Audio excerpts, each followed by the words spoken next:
Again, number one, si Martin Romualdez ng hostage ng budget. At the same time, pinapakita dito kung anong klaseng leader itong si Martin Romualdez, mga kababayan. Kalain niyo, House Speaker, leader ng Congress, nang hostage ng budget, ginagawang puppet yung mga kongresista, mga kababayan. At the same time, yung mga kongresista, of course, puppet din kasi nga, kung anong gusto ng Martin Romualdez, gagawin nila para sa pera. Okay, magandang araw po sa inyo lahat at welcome po ulit dito sa Tingin Tabunan PH channel, mga kababayan. And nandito na naman po tayo para sa ating panibagong reaction video, mga kababayan. At ito, pag-usapan natin ngayon kung gaano katalino itong si Pangulong Rodrigo Duterte, mga kababayan. Kasi nga, nung sa isang video ko na inilabas na in-explain natin na itong lahat ng nangyayari ngayon tungkol dito sa impeachment ni Sara Duterte, mga kababayan, somehow patibong ito ni Pangulong Rodrigo Duterte. O sabihin natin sa mga Duterte, mga kababayan.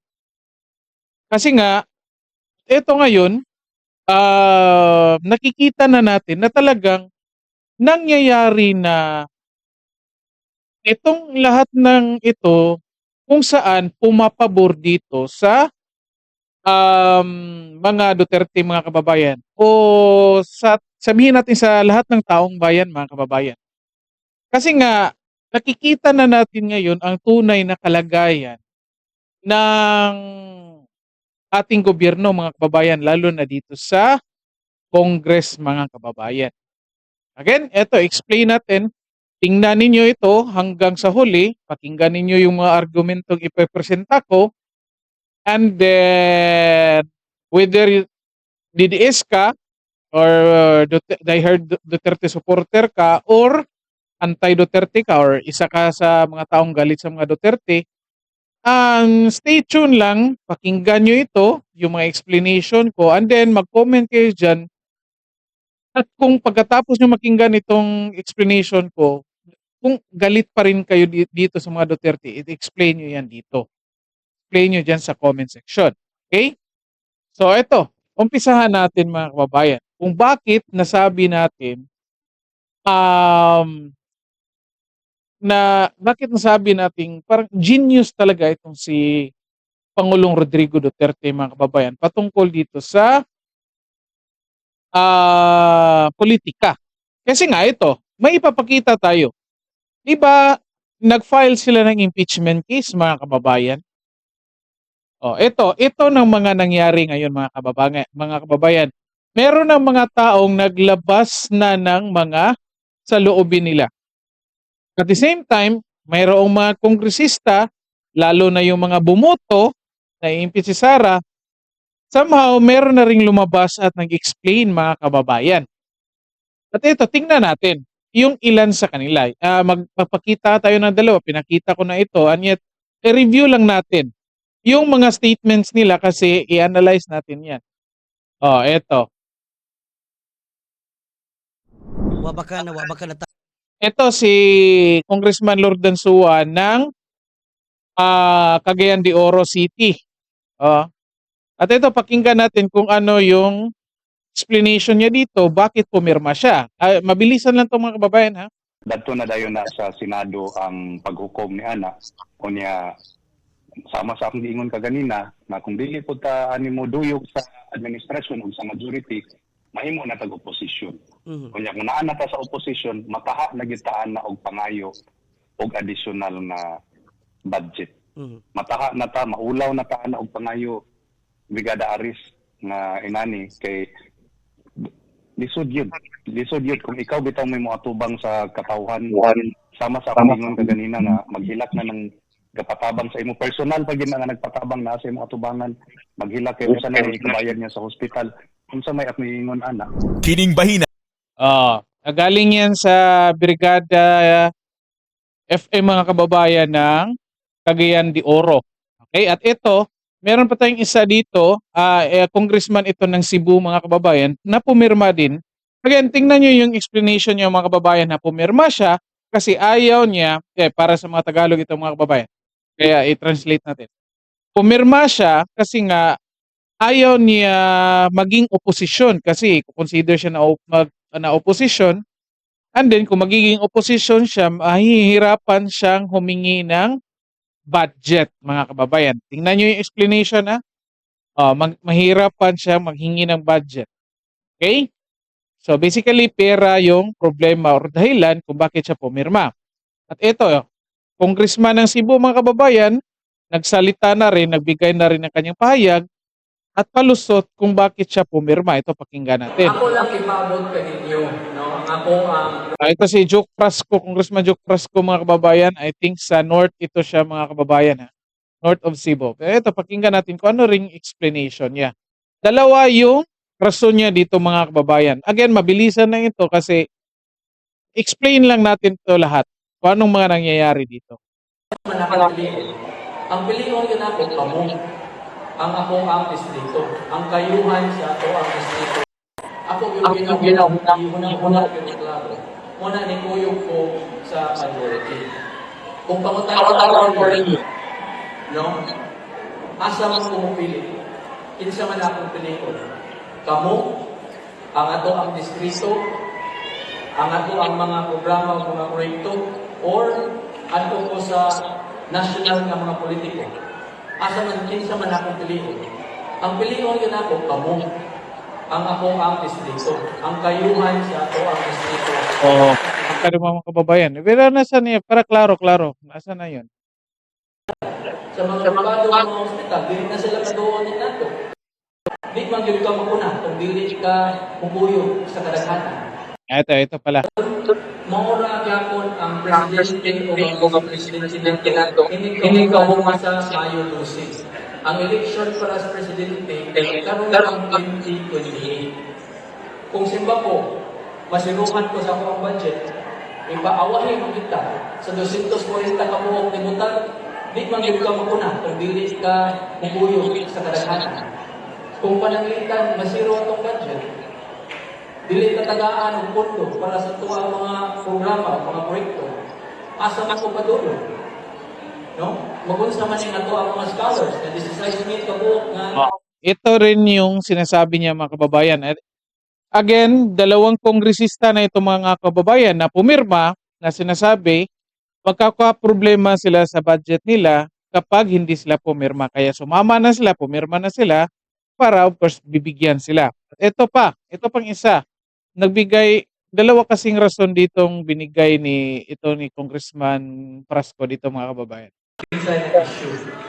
Ang kauban ra sa ato ang VP Sara, no? Gihangyo namo si VP Sara. Dito gito ani kuyog ko sa akong asawa. Gihangyo gitawag si Christina ni VP Sara, kauban pa man nato. Kung niingon ang ako ang asawa, nihangyo ni Christina nga, nihangyo ni VP Sara nga, pwede ba nga matambagan lang o masultian lang ni ato ang mga kauban sa social media nga hinahinay lang sa inyohang pagdaog nga rin sa tuwa. Total kauban naman ta. Ang tubag ni VP Sara nga, di siya pwede kuno makatabang, di siya pwede makabadlong sa katong social media personalities. Kaya ni Christina, sige, pwede ba na makahatag sa inyong statement of support, no? Sama sa gibuhat sa atong presidente, sama sa gibuhat sa atong mga senador, sama sa gibuhat sa atong mga mayor, mga congressman, o mga governors. Hatag lang o statement of support, no? Alang sa iyaha na gumikan kauban lang sila. Dili gyapon kuno pwede. So, Stop lang muna natin dyan, mga kababayan. Kasi anong sinasabi dito, ito para sa kasi may nanonood sa atin na hindi makaintindi ng Cebuano, mga kababayan. Yun nga sinasabi. Pangalawang rason ni Congressman Frasco, mga kababayan, kung bakit siya pumirma, kasi raw may ni-request sila na humingi sila ng tulong galing kay Vice President Sara Duterte, and yet hindi sila napagbigyan, mga kababayan. Tingnan nyo, ito yung rason niya. Dalawang rason niya. Number one, yung zero budget, natatakot siya. Pangalawa, kasi nga hindi na ma-continue yung mga proyekto niya. Pangalawa, hindi sila napagbigyan ni Sara Duterte, mga kababayan. And sa isang video natin, pinakita ko yan lahat ng buong statement niya. So check nyo na lang. Okay? So dito, ano lang, parang recap lang ito para ma-explain natin itong lahat, itong mga nangyayari. Ito mga kababayan, bakit natin nasabi na si Pangulong Rodrigo Duterte sobrang galing talaga. Sobrang talino talaga. Kung bakit? Okay, tingnan ninyo. Tingnan ninyo ito. Ano bang umpisa nito mga kababayan? 'Di ba binabanatan nila si Sara Duterte? And nung last year, naglabas na ng statement si Sara Duterte, karamihan sa atin, karamihan sa mainstream media, hindi naniniwala doon sa mga binulgar ni Sara Duterte. Okay? At eto na nga, noong December, may nag-file na ng impeachment laban kay Sara Duterte. Kasi lumabas na nga yan 2023 pa lang. Okay?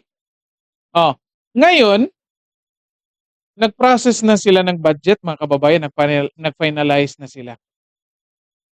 And then, ano nangyari doon? Doon sa impeachment, nafe-feel natin, nakikita natin na parang hindi na mangyayari yung impeachment kasi nga, parang ayaw na ng administrasyong Marcos, mga kababayan, na ituloy yung impeachment. Of course, alam natin yan, kung bakit, kasi natatakot yan si Bongbong Marcos kung anong mailalabas ni Sara Duterte against sa kanila. Ni Bongbong Marcos at ni Martin Romualdez, mga kababayan. Okay? Anong nangyari ngayon? So again, parang nag-hold yung process ng impeachment, hindi nila pinansin, and then nag-approve na ng budget. Okay? So again, pwede naman talagang hindi pansinin lahat, lalo na yung budget, para hindi rin pansinin yung impeachment case ni Sara Duterte, mga kababayan. Yan yung pinakamadaling paraan. Pero mga kababayan, ito yung nakikita ko na itong si Pangulong Rodrigo Duterte gusto talaga niyang ipakita sa lahat ng tao kung anong klase itong liderato ng Congress at anong klase mga kongresista meron tayo, mga kababayan. Okay? So anong ginawa niya? Anong ginawa ni Pangulong Rodrigo Duterte? Ginawa niya yung bicameral committee meeting issue, mga kababayan, sa 2025 budget bilang trigger. Okay? Anong nangyari? Naglabas sila ng binulgar nila yon. Nag-file sila doon sa Supreme Court. At the same time, by the time na nilabas nila yon, lahat ng tao, lahat ng grupo, pati yung mga ibang kongresista na tinatawag nating may connection doon sa mga makakaliwa, lahat, yung kakamping, yung liberal, yung mga makakaliwa, yung Senator Duterte, lahat nakafocus doon sa Congress at sa mga congressman, mga kababayan, dahil dyan sa 2025 budget. Okay? Yan yung ginawang trigger ni Pangulong Rodrigo Duterte, mga kababayan. So nagiging uncomfortable yung mga congressman at buong Congress, mga kababayan, lalo na itong si Martin Romualdez. Anong ginawa nila para ilihis yung usapin ngayon? Anong ginawa nila? In-impeach nila si Sara Duterte, mga kababayan. Within 1 day lang, ha? Within 1 day lang. Kasi nga, lahat nakafocus na sa kanila. Lahat, media, tanan. Sorry. Lahat, pinag-uusapan na yung 2025 budget. Pati Supreme Court, mga kababayan, nanghingi na ng explanation sa kanila. Okay? So, para the part of the Congress, para iwasan nila yan, kaya in-impeach nila si Sara. So ngayon, para nakalimutan na yung issue doon sa 2025 budget, lahat ng media, pinag-usapan itong impeachment case until now, mga kababayan, lahat nakafocus doon. Kaya nga, kung napansin ninyo, yung nag-file sina Congressman Alvarez ng kaso against Martin Romualdez, uniform yung sagot ng mga congressman, mga kababayan. Pinakita natin dito isa sa mga videos natin, mga kababayan, na kung saan 4 or 5 kongresista, mga kababayan, uniform yung sagot nila na kung saan yung kaso against Martin Romualdez ay panlilihis lang daw ng issue. Kasi daw dapat focus tayo sa impeachment. 4 yun.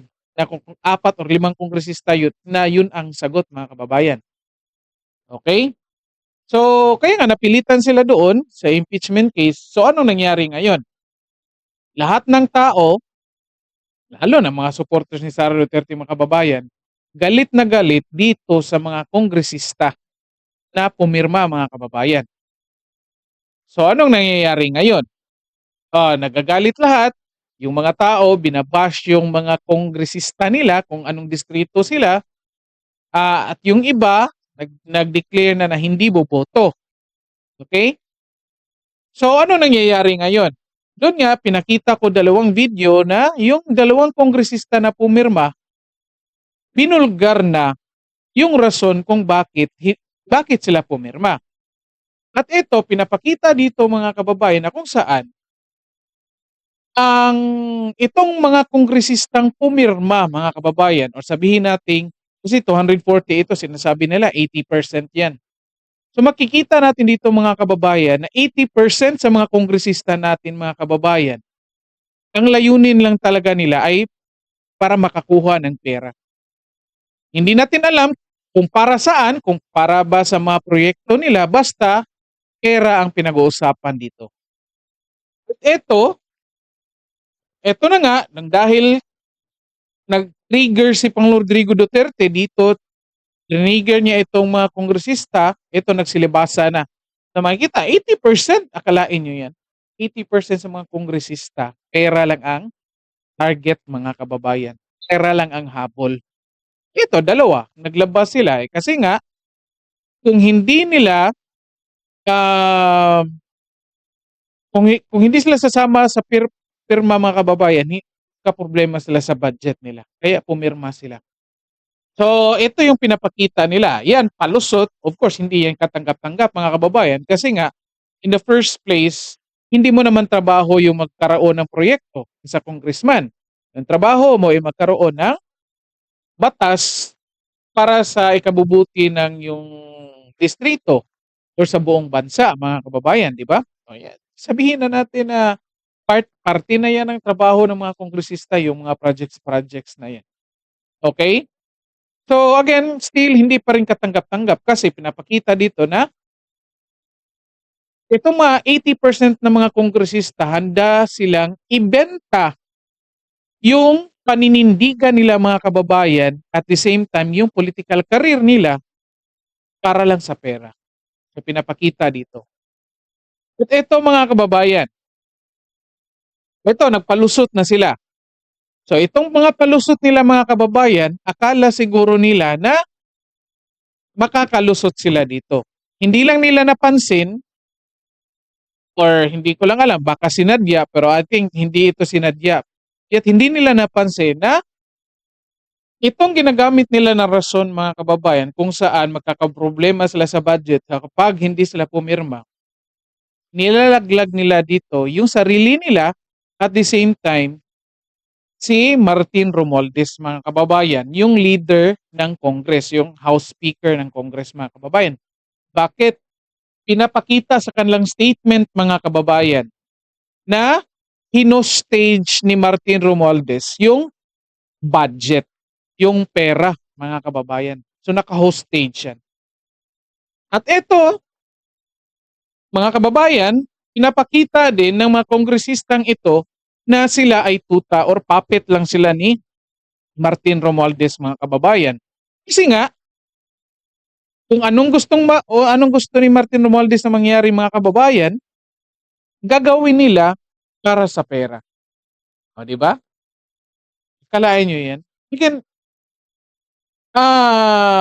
kung titignan natin mga kababayan, masasabi talaga na ito, ang tindi ng pag-iisip ni Pangulong Rodrigo Duterte mga kababayan.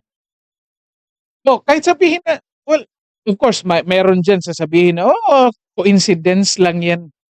Coincidence. Ako hindi ko masasabing coincidence mga kababayan. Masasabi ko, nakikita na ito ni Pangulong Rodrigo Duterte mga kababayan. Kaya nga, nagsasalita siya tungkol sa 2025 budget issue. Kahit alam niyang may nakabinbin na impeachment case laban kay Sara Duterte mga kababayan. O, di ba? So ito mga kababayan, pinapakita din na kung saan, again, number 1, si Martin Romualdez ng hostage ng budget. At the same time, pinapakita dito kung anong klaseng leader itong si Martin Romualdez, mga kababayan. Kalain nyo, House Speaker, leader ng Congress, nang hostage ng budget, ginagawang puppet yung mga kongresista, mga kababayan. At the same time, yung mga kongresista, of course, puppet din kasi nga, kung anong gusto ng Martin Romualdez, gagawin nila para sa pera, mga kababayan, di ba? Oh.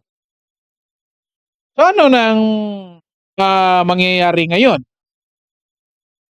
Ito, pinapakita dito mga kababayan, itong kabuuhang realidad or status ng gobyerno natin mga kababayan, lalo na dito sa Congress mga kababayan. Kaya nga, ito masasabi ko, itong plano ni Pangulong Rodrigo Duterte mga kababayan. Kung natatandaan ninyo, nagsabi na si Pangulong Rodrigo Duterte, I think 2016 mga kababayan, na kung manalo siya ng presidente, bubuwagin niya itong Congress. Oh. Karamihan sa atin hindi yun naintindihan mga kababayan. Ako mismo, mga kababayan. Kahit ako hindi ko yan naintindihan, bakit mo bubuwagin?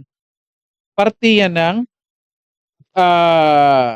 gobyerno natin. Ngayon ko naintindihan mga kababayan kung bakit gusto niyang buwagin itong Congress kasi dahil dito mga kababayan. Dahil dito.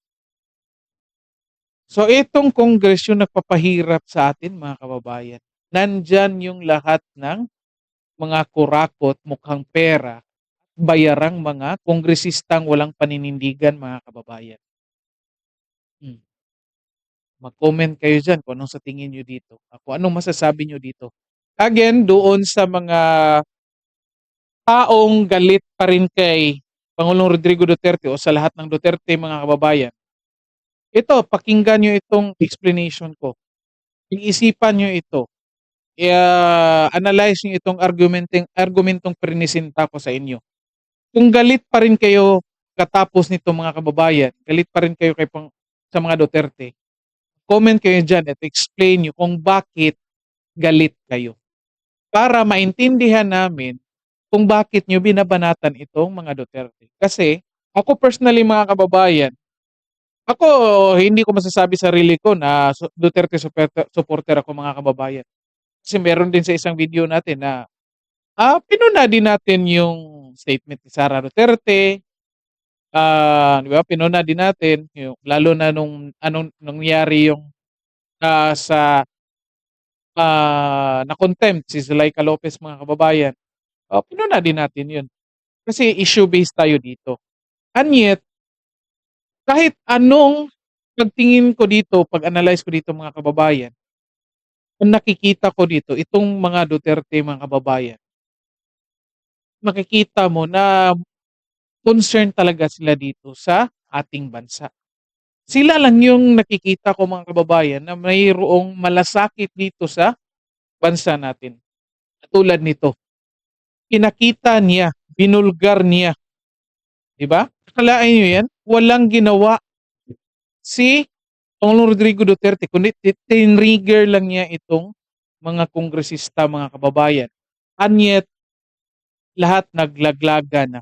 Until now, mga kababayan. Sino ng kalaban ng mga kongresista ngayon? Hindi si Sara Duterte. Ang kalaban na ng mga kongresista ngayon na mga pumirma ay yung mga taong bumoto sa kanila.